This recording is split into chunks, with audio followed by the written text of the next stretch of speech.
Halo teman-teman, apa kabar hari ini? Semoga kalian sehat-sehat terus ya. Kembali lagi di KKK atau Kuy Kepoin KBGO. Aku Alex dan kali ini aku akan jadi host dan nemenin teman-teman untuk beberapa menit ke depan. Tentunya untuk membahas hal-hal seputar KBGO. Ada transfobia di dating apps. Kok bisa? Nah, di dalam obrolan ini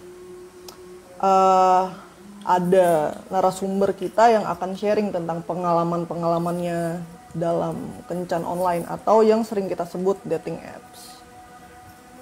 Nah, kegiatan ini merupakan bagian dari program Digital Rights Education oleh SafeNet yang didukung oleh UK Government Digital Access Program, British Embassy Jakarta. Nah, ini sebelumnya aku akan menyampaikan hal penting dulu ya. Aku akan menyampaikan trigger warning terlebih dahulu karena obrolan ini akan memuat soal transfobia dan hal-hal sensitif lainnya seperti kekerasan. Mas boleh kenalan dulu nggak sama sapa-sapa nama teman-teman yang nonton? Oke, siap. Halo semuanya teman-teman. Nama aku Ardan. Aku apa ya? Bingung juga. Aku seorang transmaskulin two spirits. Jadi kalau gampangnya sih, tapi aku suka nyebut diriku tuh gay transman gitu. Sehari-harinya aku adalah pegiat desain, aktivis kesehatan jiwa, dan juga senang mengedukasi orang-orang tentang SOGI SC dan isu transgender secara ringan. Karena ya sambil masih belajar juga sih akunya. Gitu, Pak Alex. Salam kenal teman-teman. Salam kenal. Nah, Mas Arden ini juga aktif di TMT ya? Iya, betul. Salah satu dari kru TMT. Zaman sekarang yang udah penuh dengan kemajuan teknologi, jadi kita banyak banget ya pilihan, termasuk dalam hal mencari pasangan atau teman atau kenalan-kenalan biasa gitulah. Nah, udah ada banyak aplikasi kencan online yang sangat mudah diakses dari smartphone kita masing-masing ya. Nah, sejauh ini Mas Ardan udah pernah pakai aplikasi apa aja nih kalau boleh tahu? Aku pakai beberapa apps, nggak beberapa sih, banyak apps sebenarnya. Dan sebenarnya aku tuh kayak ngetes gitu loh pakai banyak apps itu, kayak pengen tahu sebenarnya audiensnya tuh kayak apa sih orang-orangnya di masing-masing apps itu dan karakternya tuh bagaimana sih gitu. Terus aku menemukan fakta-fakta yang lucu sih kayak gitu dari riset kecil-kecilanku. Oke, jadi kan aku gay, aku sukanya sama maskulinitas gitu. Jadi aku pakai aplikasi untuk gay. Aku pakai Wala, dulu namanya Blood. Terus aku pakai Grindr, Planet Romeo, Hornet, dan tentu aja juga pakai Tinder, OkCupid sama Bumble gitu. Itu masing-masing beda-beda tuh ininya, karakteristiknya, orang-orangnya, dan cara ngobrolnya juga beda. Ada istilah-istilah tertentu yang dipakai yang kayak gitu-gitu. Oh gitu ya, jadi target pasarnya beda juga nih. Ya buat apa gitu juga beda. Aku lihat sih begitu ya. Aku lihat begitu. Oh, menarik ya. Banyak banget nih macamnya. Terus menarik memang. Dari yang tadi Mas Arenda sebutin itu, ada nggak sih itu kelebihan atau kekurangannya dari masing-masing apps itu? Oke, kelebihan dan kekurangannya ya. Kalau aku lebih suka sebenarnya yang nggak pakai match kayak Tinder atau Bumble atau OkCupid gitu loh. Jadi aku lebih suka yang bisa langsung, kita bisa langsung chat orangnya kayak gitu. Kalau kayak di Wala, Grindr, Planet Romeo, Hornet, kalau misalnya kita nggak minat ngobrol sama orang itu ya kita tinggal nyuekin dia gitu atau tinggal ngeblok aja kayak gitu. Tapi ada juga yang kalau misalnya kita nggak pakai yang premium, jumlah akun yang bisa kita blok itu cuma 50 gitu. Itu perharinya atau gimana? Total. Jadi kayak Misalnya kita udah ngeblok total 49 orang, kita cuma bisa ngeblok 1 orang lagi, habis itu kita nggak bisa ngeblok orang lagi. Aduh, terus gimana tuh kalau gitu? Iya, makanya. Jadi kita diminta untuk ikut premium gitu. Itu salah satunya dari dating apps itu. Aku lupa deh, dari hookup apps itu. Aku lupa yang mana. Gitu. I see. Aku baru tahu loh, ternyata ada beberapa aplikasi yang emang gak mengharuskan untuk match dulu. Jadi bisa lihat profil langsung chat gitu. Aku baru tahu. Menarik ya, menarik. Tapi jadinya kalau baperan agak susah. Awalnya kan aku baperan ya. Jadi aku kalau ngechat orang duluan nggak dibalas. Jadi kalau misalnya aku ngechat orang duluan terus nggak dibalas-balas sampai besok, aku baper gitu. Aku merasa, aduh gue jelek ya, aduh foto gue kurang oke ya, kayak gitu loh. Jadi kayak self conscious gitu. Tapi sebenarnya ya itulah welcome to the jungle gitu. True, betul. Emang agak susah ya buat apa sih namanya, keeping the conversation juga, buat mulai juga susah kan, karena bener-bener gak kenal. Iya benar. Dan conversationnya tuh beda-beda antara kalau kita pakai Tinder, Bumble, OkCupid sama hookup apps kayak Wala, Grindr, Hornet, Planet Romeo tuh beda. Kalau di hookup apps yang untuk yang aku pakai yang buat gay ya, itu mereka obrolannya tuh langsung to the point.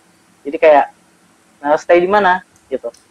Terus role-nya apa? Kayak gitu.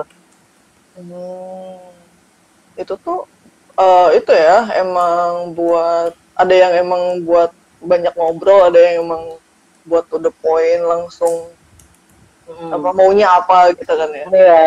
Ini menarik banget loh. Aku baru tahu loh ini. Iya, aku juga baru tahu pas aku nyemplung ke semuanya itu. I see. Nah, tadi kan Mas Arden bilang tuh lebih nyaman yang nggak harus match dulu nggak sih? Kalau aku ya, Jadi bisa langsung match. Iya, gitu. Itu kenapa tuh kayak gitu? Aku lebih nyaman kayak gitu karena aku orangnya males nunggu. Jadi kayak ya udah sih, gue pengen ngobrol sama orang ini, gue pengennya langsung bisa ngobrol gitu. Terus jadinya kan kalau misalnya nggak perlu match dulu, aku punya kesempatan buat ngajak dia ngobrol langsung gitu. Sedangkan kayak yang harus match dulu, ya aku harus menunggu dulu. Itu pun kalau dia nge-match aku, kalau dia swipe right juga gitu. Kalau enggak, ya aku sedih dong gitu.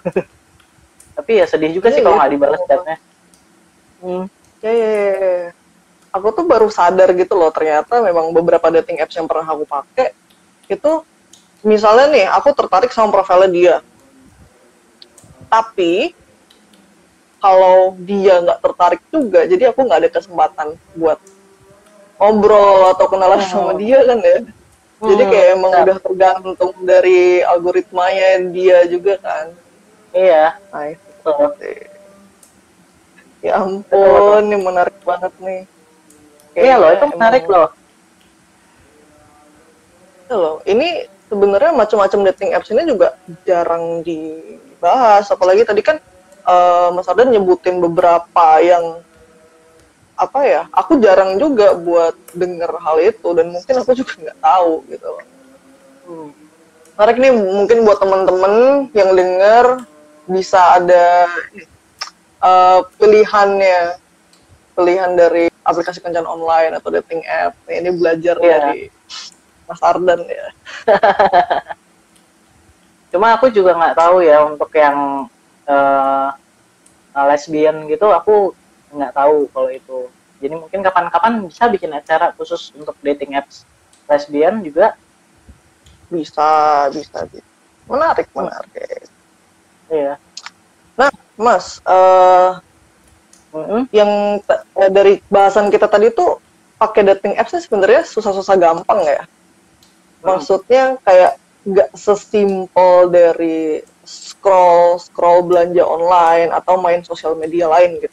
Tadi juga dengar soal jenis-jenis aplikasi kencan online dan plus minusnya. Nah, dulu aku nih sedikit sharing ya.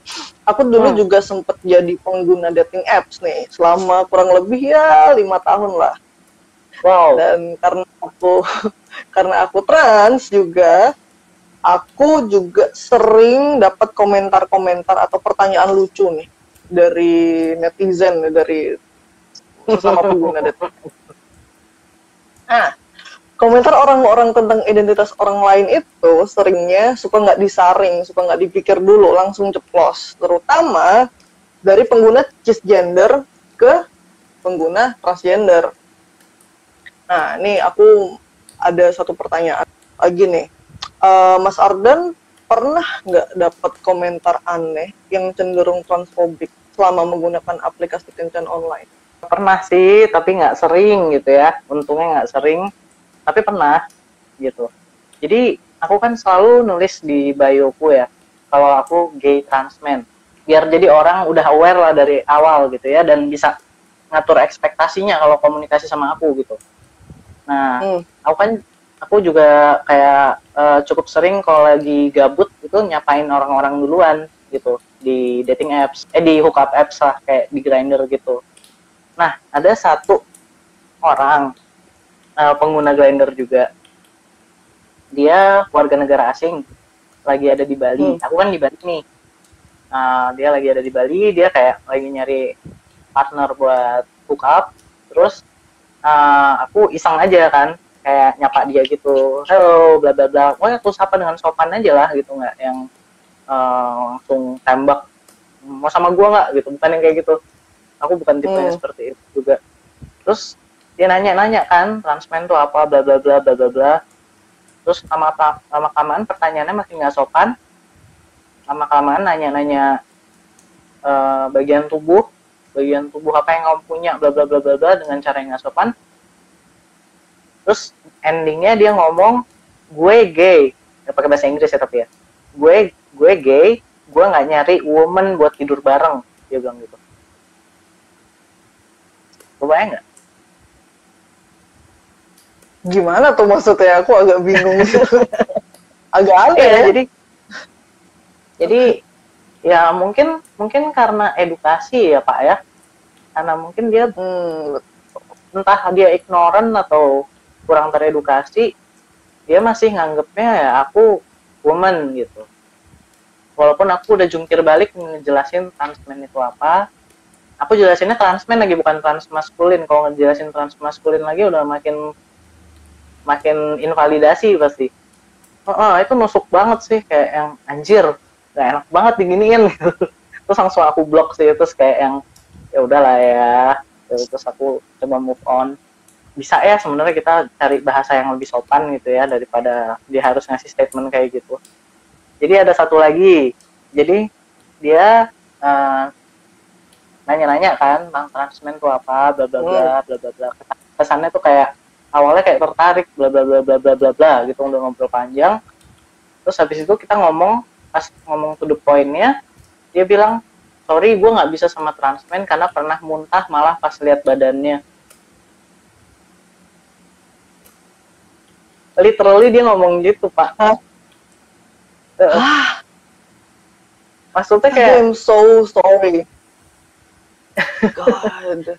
Maksudnya tuh kayak aku shock beneran loh ini langsung. Harusnya bisa memilih kata yang lebih sopan atau kayak mensensor pengalaman pribadinya yang nggak perlu diomongin gitu kan. Ya gitu. Betul, setuju. Terus habis itu gimana? Aku blok. Aku capek soalnya. Soalnya energiku habis. Kayak, aduh. Betul sih. Setuju, aku juga gitu. Setuju. Daripada buang-buang energi ya. Nah, terus sisanya di dating apps nih. Dating apps kayak Tinder, Bumble, OkCupid sih aku jarang pakai ya. Itu kalau di Tinder sama Bumble itu aku banyak dapat match. Banyak yang swipe right aku juga. Tapi mereka tuh usut ternyata mereka tuh cuma penasaran. Kebayang nggak sih? Jadi mereka tuh cuma kayak penasaran, pengen tahu aku nih makhluk apa sih gitu loh. Nanya-nanya dalam detail kayak gitu. Dan aku mendadak harus jadi dosen SOGSC gitu. Kebayang nggak capeknya ngeladenin semua yang swipe right, yang match juga. Nanya-nanya tentang SOGSC. Tapi nggak apa-apa sih, maksudnya aku senang mereka mau belajar. Cuma yang aku sedih, aku kan lagi mencari partner hidup gitu di sini, bukan pengen ngasih kuliah gitu loh. Aku nggak pengen dianggap objek, aku pengen dianggap manusia juga gitu loh. Kayak gitu sih. Terus ada juga yang paling parah sih fetish sih. Waduh, Jadi gimana tuh? transmen sering cuma dijadiin objek fantasi. Jadi mereka tuh nge-swipe right, nge-match kita, ternyata karena mereka cuma punya fetish sama transmen gitu. Jadi ya objek fantasi bener kayak gitu. Iya. Aku juga lumayan familiar tuh soal itu. Selain aku juga pernah match sama orang yang ternyata mempunyai fetish seperti itu, dan banyak teman-teman trans lain yang share kalau dia pernah match sama orang lalu ketahuan tuh orang itu hanya apa ya, punya fetish aja, bukan yang tertarik secara personal gitu loh. Itu emang capek banget sih itu. Sedih sih, jadi kayak aduh, kita kan juga manusia gitu, punya perasaan, kita juga pengen berelasi kayak gitu-gitu loh. Banyak juga ya. Aku Kalau Alex itu gimana? iya banyak. Aku sebenarnya nggak jauh-jauh soal ini sih, kayak komentar-komentar yang kayak kamu trans man, kok kamu cakep sih gitu, tuh aneh banget ya sih. Tapi kayak Alhamdulillah oke, thank you, alhamdulillah, tapi pertanyaan ini kok tapi kayak cakep sih gitu kan pertama. Ya guys, aneh. iya. Terus habis itu aku juga pernah dikata-katain tuh sama diceramahin soal identitas genderku. Kok kamu transit? Padahal kamu kayaknya lebih mending jadi cewek aja kayak gitu. So kayak kenapa gitu kan? Cuman aku tanggepin secara serius deh. Nah lucunya ini tuh aku dapat komentar yang nggak enak ini juga kebanyakan dari laki-laki yang padahal udah match gitu loh. Aku udah jelasin. Aku adalah laki-laki, aku adalah trans pria, transman. Lalu aku tertarik dengan perempuan dan laki-laki, aku bisexual ya. Kalau dia udah tahu dan match sama aku, harusnya dia juga udah mikir gak sih siapa yang dia bakalan match dan ngobrol gitu. Tapi kadang-kadang enggak juga. Kadang-kadang memang ada hal-hal yang aneh-aneh kayak gitu. Rating dong Kak, rekomendasi dating apps dari yang paling nggak oke buat digunakan sampai yang paling inklusif. Rekomendasi dating apps yang ini ya, yang netral aja kali ya, yang bisa buat semuanya ya. Boleh. Yang paling aku rekomen itu Bumble sih. Bumble itu soalnya cukup detail, ada pronouns-nya juga, ada gender identity gitu, terus ada kayak pertanyaan mau punya anak apa enggak, atau agamanya apa yang kita percayai, dan bisa jawab agnostik, bisa jawab ateis, kayak gitu loh. Jadi itu memang ada pronouns, ada pilihan gender identity ya, jadi nggak cuma laki-laki. Terus pertanyaannya tuh macam-macam. Pertanyaan-pertanyaan gitu ya, yang kita bisa isi ya. Yang diisi di bio kita jadinya. Berarti mirip sama OkCupid dong. Iya, mirip OkCupid. Tapi OkCupid entah kenapa aku error terus, posisiku di Malaysia terus.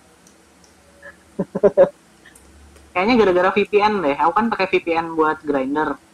Oh, gitu. Di aplikasi Grindr itu memang harus pakai VPN ya? Iya, soalnya kalau nggak pakai VPN, foto-fotonya nggak kelihatan.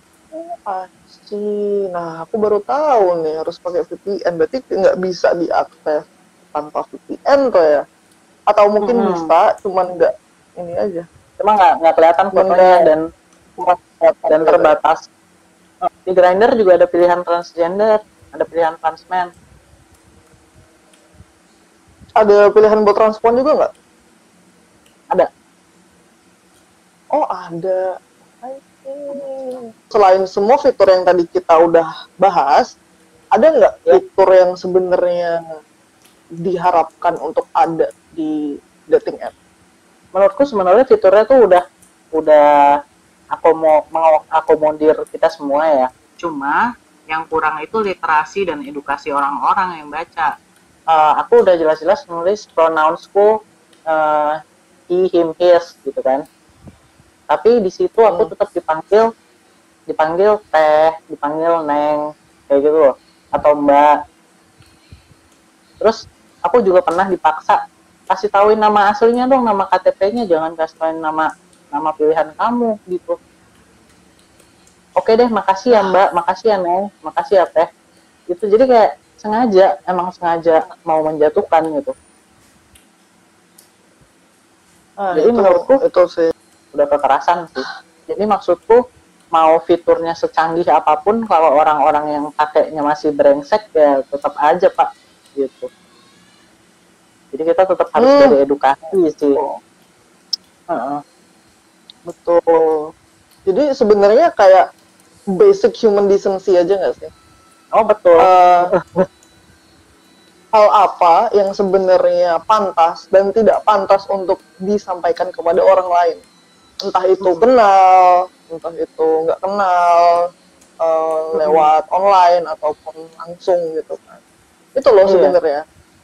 Yang bikin kesel itu kalau orang memang sengaja buat bahas-bahas hal yang emang nggak enak gitu loh, kayak tadi yang Mas Ardan bilang. Ya, aku juga pernah tuh ada beberapa kali juga dipanggil dengan Mbak, dibahas soal identitas genderku itu, yang kayak kamu kenapa kamu bukan perempuan, kenapa kamu memilih untuk laki-laki, kalau enggak bahas-bahas hal-hal yang apa ya, sebenarnya tuh emang bener-bener nggak etis, seperti apakah kamu sudah operasi semua kayak gitu. Aku sering banget gitu. Penasaran, pengen lihat dong kayak gitu. Padahal aku juga udah menolak, tapi mereka berkali-kali gitu buat meminta. Nah itu menurut aku itu udah bentuk dari kekerasan ya. Setuju. Duh, emang rentan banget nih dating apps, aplikasi kencan online ini buat terkena kekerasan berbasis gender online ya. Nah, udah dikasih kategori gitu ya, misalnya show me only woman atau only men gitu. Nah, cuman ada beberapa orang yang memang sengaja changing kategori gendernya buat bisa match sama orang. Apalagi di Bumble. Kalau di Bumble aku beberapa kali ketemu tuh. Nah, biasanya kalau salah aku tolong dikoreksi ya. Tapi beberapa kali aku tanya sama temenku, di Bumble itu cara kerjanya yang bisa chat duluan itu adalah yang perempuan, yang di kategori gender female. Nah, biar temen-temen yang laki-laki bisa chat duluan, mereka ganti gender mereka ke perempuan di aplikasi itu. Nah, itu kayak gitu loh. Benar sih itu, yang bisa ngechat duluan harus yang ceweknya dulu gitu. Nggak ngerti sih kenapa. Ya biar ini aja kali ya, kayak punya kesempatan buat approach duluan. Cuman kayak rada nyebelin juga buat teman-teman yang memang udah masukin kategori show only women, tapi masih ada men yang muncul. Itu bisa jadi nyebelin tuh. Ada nggak tips-tips untuk memakai dating apps yang aman, khususnya sebagai trans atau in general juga boleh?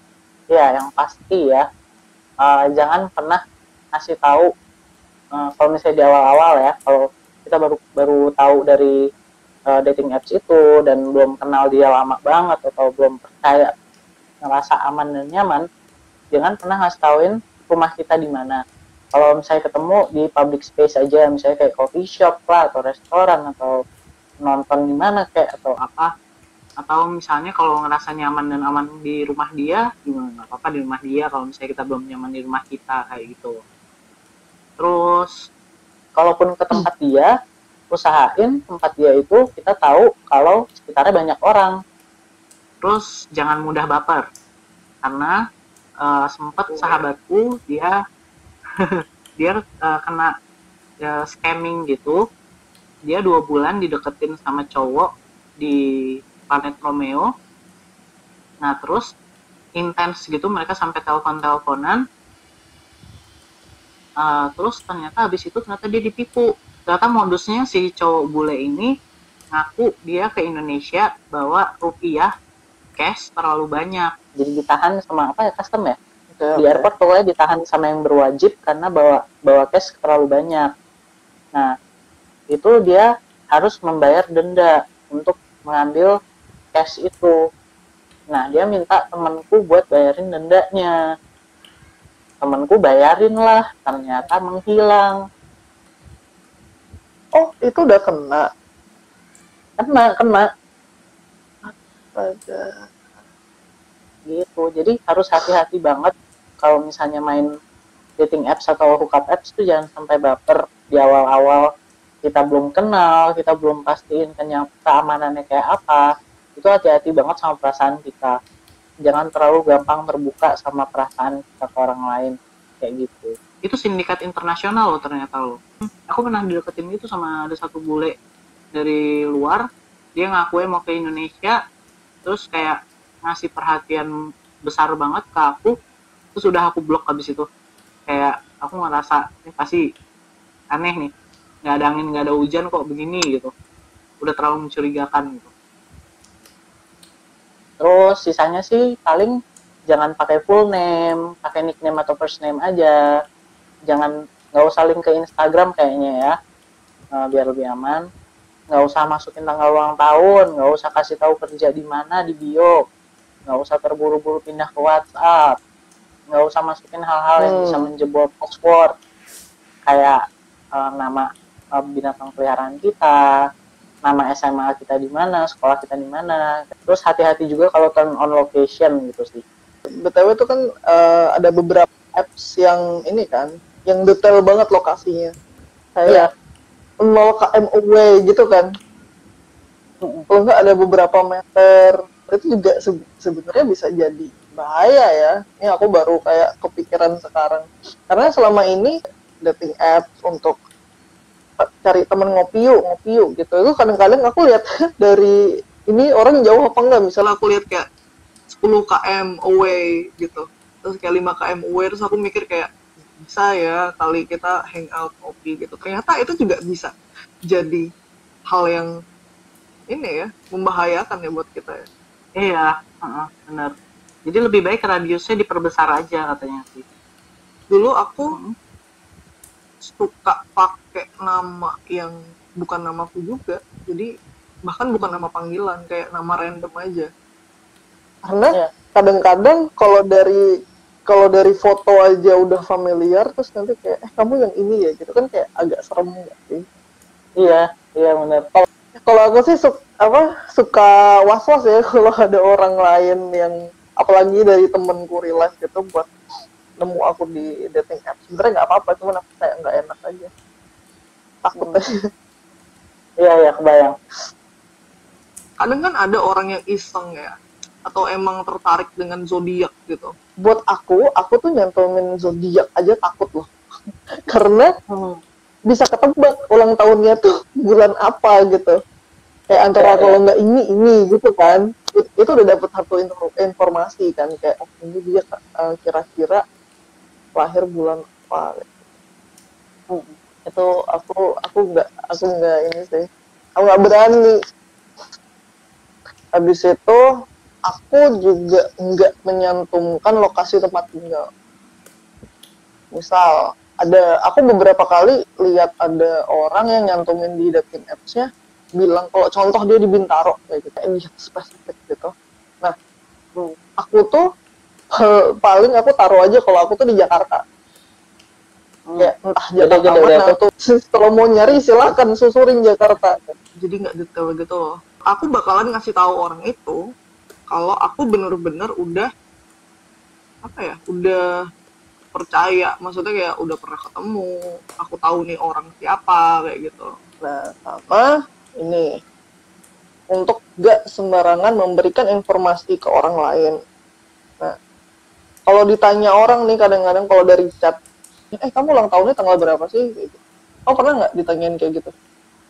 Untungnya belum sih, belum pernah. Aku belum. Pernah ditanyain aku ulang tahunnya Oh iya. kapan. Dengan embel-embel sebenarnya itu untuk membacakan berchart. Ini zodiak gitu lah, per zodiak. Karena aku nggak kasih karena aku nggak tahu itu orang siapa. Detail kayak tempat, tanggal, tahun lahir. Nah, itu serem. Dan jamnya. Walaupun iya dan jam, dan dia mau tanya Jangan itu serem. Iya, mau dia baca, mau dia ramal itu enggak. Mendingan gak usah dikasih deh, serem. Ada lagi modus yang paket. Jadi itu sama tuh awal ya, kayak gitu juga, deket, ngobrol, terus dia bilang, aku mau ngirim sesuatu buat kamu dari sana. Dari negaranya gitu. Terus pas udah nih, dia bilang paketnya udah nyampe tapi ketahan di Tukai kalau nggak salah.